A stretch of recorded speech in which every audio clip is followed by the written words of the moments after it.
Барлықтарыңа сәлем достар, эфирде Ғани ұстаз. Бүгін бізде есеп талдау, бірақ каналда бұрын сонды болмаған форматта.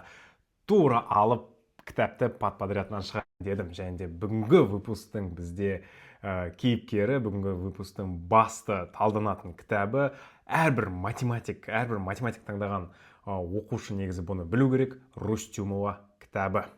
Рустюмова туралы жалпы артық сөздің қажеті жоқ, барлығымыз білеміз, бұл бізде қиын дейтін кітап. Көбісі ойлайды бұл жерде А деңгейі жаңағы кітаптағы Б деңгейінен қарағанда қиынырақ деп. Негізі кейбір жағдайларда шындыққа ұласады, бірақ айтарым Рустюмованы толық шығара білсеңдер, от-ойды барлығын шығарып тастасаңдар, негізі математикадан 45-тен артық 50 даже балды өзіне гарантиялауға болады. Бүгінгі біздің бірінші тақырып ретінде мен басынан бастамайын деп шештім. Бірінші тақырып ретінде алғашқы функция және оны есептеу, немесе жай сөзбен айтқанда интегралдау тақырыбын алдым. Бастамас бұрын айтып кетейін, каналға тіркеліп қой, лайк батырмасын бас, және де менің әлеуметтік желілеріме тіркел. Ол жерде мен жаңа видеолардың кестесін салып отырамын, және де сілтемені сол жерден алған ыңғайлырақ. Және де каналға тіркеліп, колокольчик батырмасын басуды да ұмытпа, себебі бізде апта сайын жаңа тақырыптағы видео сабақтар шығып тұрады. Өткізіп алып жүрме. Ал онда есептерге кірісейік. Есеп нөмір 1 және есеп нөмір 2 функцияның алғашқы образының жалпы түрін табыңыз деді. Енді бұл жерде алғашқы образы дегені сөзбе-сөз алдырма, ұбт-да алғашқы функцияны табыңыз деп келеді. Нөмір 1 есепке қарайық, синус 3х минус 4 осының алғашқы функциясын табу керек. Алғашқы функцияны табу үшін біз интегралдау амалын қолданамыз. Ол үшін таяқшаны қоясыңдар. Синус 3х минус 4 dx. Бұл тақырыпқа қатысты барлық формулаларды телеграм каналға салып қоямын. Телеграм каналға сілтеме бізде описанияда болады. Сол формулаларды жүктеп алсыңдар болады өздеріңе. Формула бойынша синустың интегралы бізде минус косинус. Минус косинус. Мына ішіндегісін тура солай өзгеріссіз жазамын. 3х минус 4. Және де бастысы назар аударатын зат x-ның алдында қандай коэффициент тұр, қандай сан тұр? 3. Дұрыс па? 3 тұрса, онда керісінше сол 3 көбейтіліп тұр ғой. Мен онда керісінше бөлемін. Туындыда керісінше көбейтетін едік, интегралда бөлеміз x-ның алдында тұрған коэффициентке. Және қасына плюс c қосуды ұмытпаймыз. Қалай тексерсек болады бұны? Қайтадан кері туындысын алып көрсек болады. Бірақ енді бұл жерде мына жауап нақты, тексеріп отырудан қажеті жоқ. Бастысы жаттап алыңдар, коэффициент болса бөлесіңдер. Оны қазір келесі есепте толығырақ көрсек. Енді екінші есепке кірсек. Қараңдар. Екінші есеп 3 бөлінген косинус квадрат 5х. Мына 3-пен не істейміз деген сұрақ туындаса, тым істемейсіңдер. Просто 3-ті негізі былай шығарып жіберсек болады. Интегралға түкте қатысы жоқ оның. Бастысы бұл жерде мына бөлшектегі косинус квадрат 5х. Егер бөлшектегі косинус квадрат 5х болатын болса, формула бойынша бұл бізде тангенс х-ке тең. Бірақ қараңдар, тангенс жай ғана x емес қой. Тангенс 5х.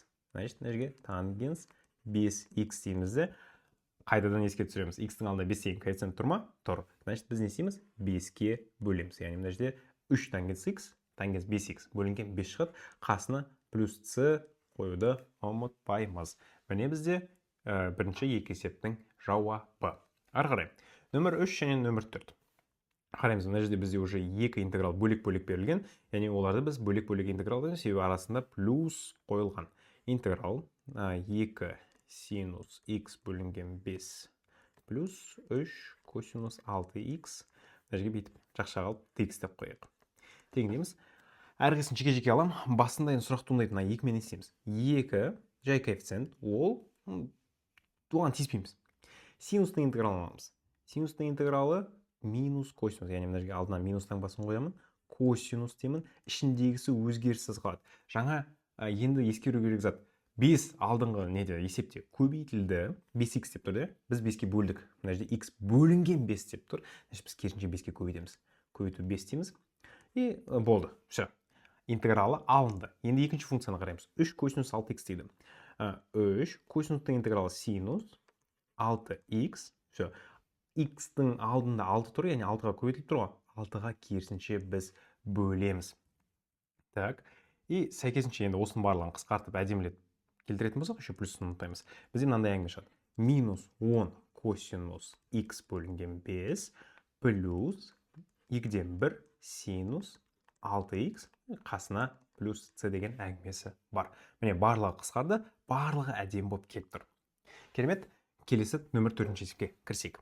Интеграл 1 бөлінген түбір астында 3x минус 2 dx. Вот мына кезде барлығы шатасады. Негізі бізде түбірдің формуласы бар.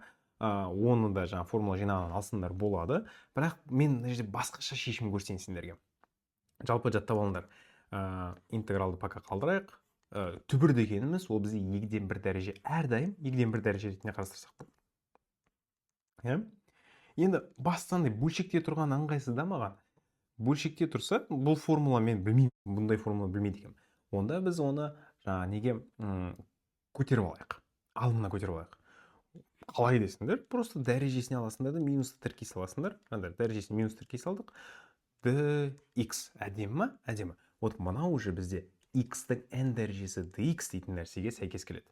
Так, оның интегралы бойынша қандар 3x минус 2 дәрежесіне біз 1-ді қосамыз. Минус 2-ден 1-ге алып 1-ді қосатын болсақ, бізде жай ғана 2-ден 1 шығады. Бөлесіңдер 2-ден 1-ге. Болды. Көрдіңдер ғой, мына есептерді шығару үшін нақты формулаларды білу қажет, қалай орындалатыны. Оның барлығы қайталап айтам Telegram каналда бар. 2, мына жерде енді қараңдар, 2-ден 1 алымында қойды. Қайтадан түбір қылып жіберсек болады. 3x минус 2, және де кешірім сұраймын, мына жерде бір детальді ұмытып кетіппін, бөлеміз 3-ке. 3-ті көріп тұрсыңдар x-ның алымындағы, ол бізде бөлінеді, бөліміне кетеді. Енді мына жерде бөлінген 3 деп қоямыз да, плюс c дейміз. Плюс c негізі мына этаптан бастап қосуым керек еді. Болды. Міне мынау бізде нақты жауабы осы 4-ші есептің. Ары қарай 5-ші, 6-ші есептер қараймыз. Мына бірінші есебін біз тура алдыңғыдағыдай форматпен орындаймыз. Қараңдар. 5x минус 7-нің кубы dx интеграл. Алымына көтерем, себебі бөлімінде тұрса маған ыңғайсыз. Алтыны жалпы интегралдың сыртына шығарып жібере салсам болады. 5x минус 7-нің минус 3 дәрежесі дейміз. Так, енді 6 қалады таки. Вот мына 5x минус 7-нің минус 2 дәрежесі болады. Неге? Себебі дәрежесіне плюс 1 қосылады. Минус 3 плюс 1 болады. Тура сол мына жерде қандай дәреже тұр? Сол дәрежеге мына жерде бөлеміз. Бөлінді, әдемі. И еще мына x-ның алдында 5 тұрма? 5-ке бөлесіңдер. Плюс c дейсіңдер. Болды. Минус 2 мен 6-ны қысқартамыз 3 болады. Енді жауабын жазатын болсақ, минус 3 бөлінген 5. Бөліміне апарып тастайық. Минус 2 дәреже алдыңғы есепте бізде 2-ден 1 болатын, яғни плюс қайналып кетті да.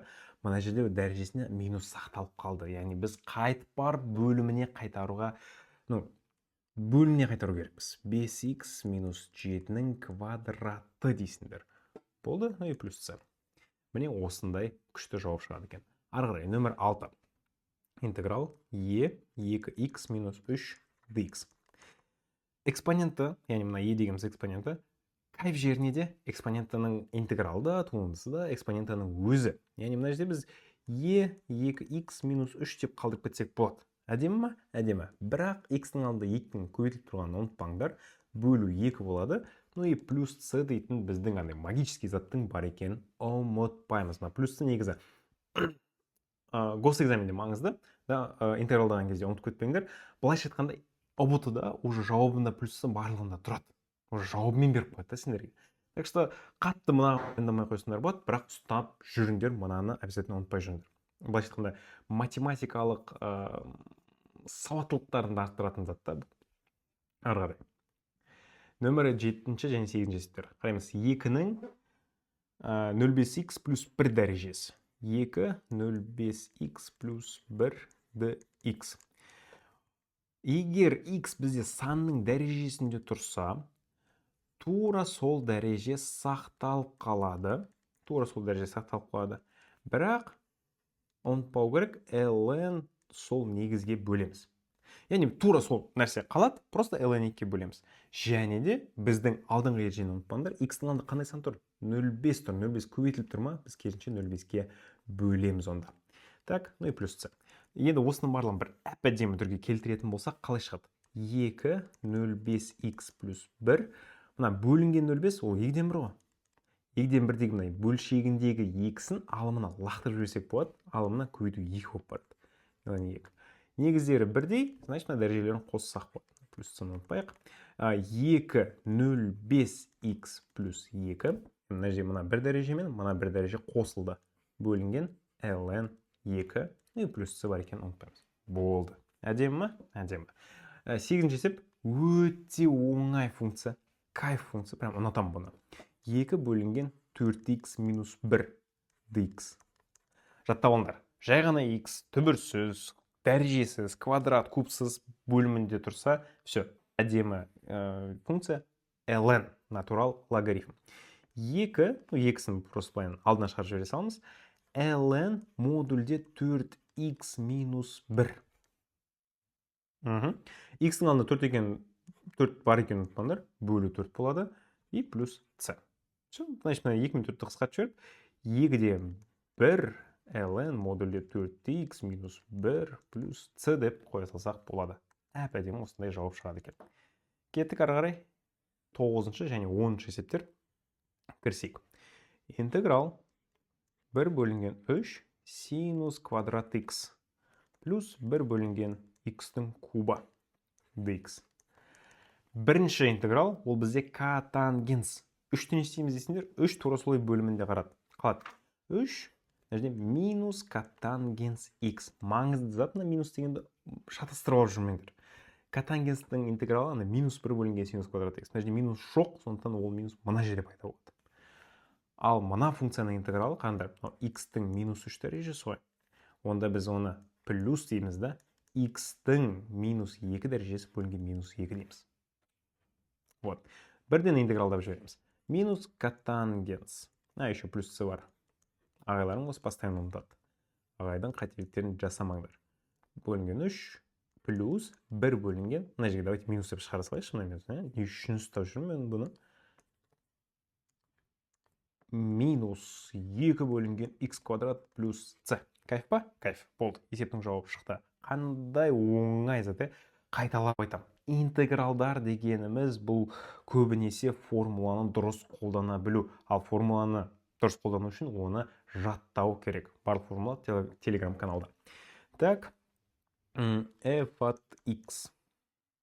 Ой, артылды. Давайте сразу функцияны жазайық. Интеграл 2 бөлінген x куб минус 4 бөлінген x-тің 5 дәрежесі плюс 6 бөлінген x-тің 7 дәрежесі dx дейді. Әрқайсысын жеке-жеке интегралдаймыз. Тең интеграл 2 көбейту x-тің минус 3 дәрежесі дейік. Минус 4 көбейтілген x-тің минус 5 дәрежесі дейміз. Плюс 6 көбейтілген x-тің минус 7 дәрежесі dx дейміз. Ыңғайлы ма? Ыңғайлы. Так, енді қандай? 2 көбейту. Мына жерде x-тің минус 3 дәрежесінің интегралы неге тең? X-тің минус 2 дәрежесі, яғни минус 3-ке плюс 1 қосылады, бөлінген минус 2. Минус 4 көбейтілген x-тің минус 4 дәрежесі бөлінген минус 4. Неге? Себебі минус 5 плюс 1-ді қостық. И дальше 6, x-тің минус 6 дәрежесі бөлінген минус 6. Әдемі, барлығы әдемілет қысқарып кетеді екен. Күшті прям.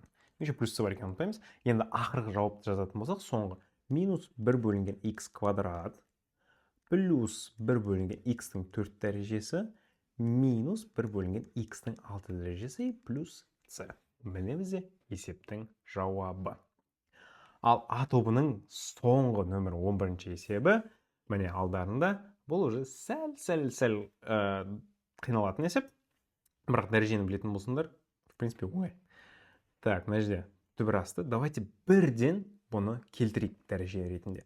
Түбір астының бөлінген 2 дәреже екенін білесіңдер, яғни мына 2-ден 1 дәреже. X-тің өзінің 5 дәрежесі бар. 2-ден 1 дәрежені екеуін бір-біріне көбейтетін болсақ, 5 бөлінген 2 дәрежесі деп жазсақ болады мына затты. Қасындағысын не деп жазамыз? Мына X бөлімінде тұр. Значит, сразу минус дәреже беріп, алымына көтеріп жіберсем болады. 2 дәреже квадраты алымында болады. Мына түбірдің дәрежесі бөліміне кетеді. Міне өзіме ыңғайлы етіп, 2 мына түбірді дәреже ретінде жаздым. Бұл интегралдаған кезде енді осыған қараңдар. 5 бөлінген 2 плюс 1 болады. Ол деген 2 жарым, 1-ді қоссақ 3 жарым. То есть 3 жарым. Давайте сәл өмірді қиындатпай 7 бөлінген 2 дей салайықшы.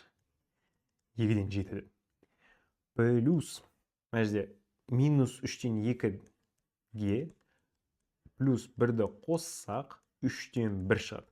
X-тің 3-тен 1 дәрежесі бөлінген 3-тен 1. Болды, еще плюс. Енді давайте осының барлығын әдемілеп тұрып келтірейік, себебі ОБД-да мынандай жауапты көрмейсіңдерсіңдер. 2 ал мына кетеді, бөлінген 7. Мына жерде 7 бөлінген 2 дәрежесі. Яғни түбір астында x-тің 7 дәрежесі плюс куб түбір астында x плюс c. Мына 3-і ал мына кетеді, көбейтілді. Енді мына жерде мынандай жауапты да кездестірмей қалулары мүмкін, себебі мына жерде x-тің 7 дәрежесін жайған түбірде қалдырмайды. Бұл бізде 2x куб түбір асты x бөлінген 7 плюс 3 куб түбір асты x плюс c. Болды. Мынау уже нақты, точно келу керек жауап. Міне бізде А деңгейі осымен аяқталды. Б деңгейіне келесі видеода кірісетін боламыз. Егер осы видео ұнаса, обязательно Рустюмованы шығарып жүрген бірге достарыңа жібер. Және де каналға тіркеліп қой. Менің жаңағы әлеуметтік желілерім туралы ұмытпа. Ол жерде осы сабақтардың шығатын кестесін нақты жіберетін боламын. Барлық формулалар Telegram каналда. Хабарда болайық, комментарийде өздерінің ойларыңды білдіріп кетіңдер. Кездескенше.